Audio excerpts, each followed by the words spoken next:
All right, Cameron. Our next question is, why doesn't God deal with sin right now immediately? Why doesn't he just wipe out all evil right now? All evil? Great question. And a verse I love to cite on this exact question is Genesis 50:20. But before I get into the verse, give a little bit of context. So in the context of Genesis 50:20, you have Joseph, right? He's ascended. He's second in command of all Egypt. But what got him there? Well, what got him there is his brothers, back when he was a child, were angered at him because he was his father, Jacob's favorite. He was a dreamer. God would give him visions in his dreams, and his brothers did not like what his visions told him because the visions said that they would ultimately bow down to him one day. And so out of anger, they took him, faked his death, sold him into slavery. He's enslaved. He ends up entering Potiphar's house. He's falsely accused of rape.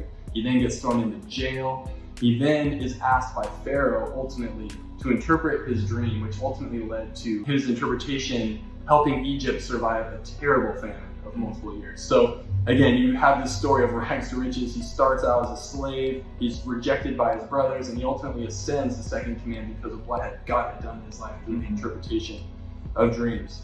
And so ultimately, we see Joseph, he's ascended, and saving the people from the famine, ultimately saved his father and his brothers as well. So anyways, time has passed, and now the time has come where his father Jacob has died. And his brothers come to him and they're afraid because they're like, oh no, we don't have our father's protection over us anymore. Joseph is going to seek retribution against us. And Joseph hears this and he goes, no. And this is what he says in Genesis 50:20. He says, as for you, you meant evil against me, but God meant it for good, to bring it about that many people should be kept alive as they are today.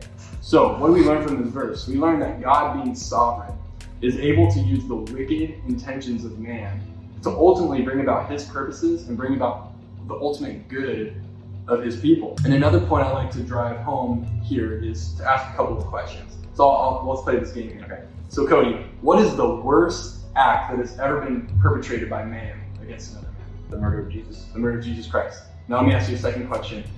What historical event in the history of all mankind has brought God the most glory? Crucifixion. The crucifixion of Jesus. So we see that God was able to use the wicked intentions of man to bring about the salvation of all of his people. And so God is so sovereign that he can look ahead and he can use even wicked men to bring about his ultimate purposes. And I believe that brings him the most glory because ultimately in all of eternity, God will be more glorified by Christ having died on the cross for his people than he would have been if Adam and Eve had never partaken of the apple and sinned against him.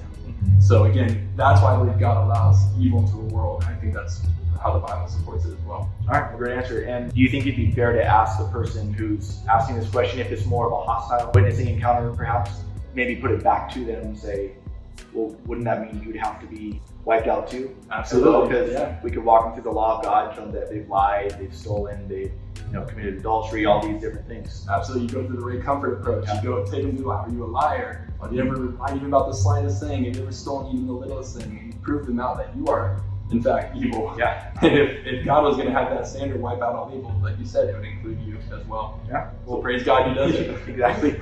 Yeah, he's patient. All right, well, thanks, Cameron. Great answer. And if you have any more questions, email us at cody@lakeshorecitychurch.com or Cameron@lakeshorecitychurch.com. Thanks. Thank you.